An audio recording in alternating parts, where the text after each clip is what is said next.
Hello and welcome back to our channel. Please hit the subscribe button if you haven't subscribed to our channel already. Today we'll be learning how to send old photos as a snap on Snapchat. To do so, first of all, open your Snapchat application and then tap on filter icon. On filter icon, scroll totally towards right and then on the last option you can see explore lenses. Tap on explore lenses. Now on the search field, search for camera roll.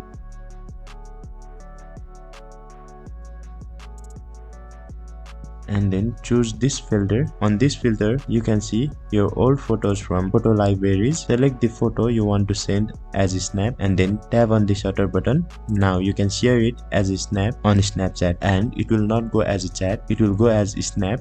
That is all for this video. Thank you for watching the video till the end. Let us know if you face any problems on the comment section below. Also hit the like button if the video helped you and do subscribe for similar contents.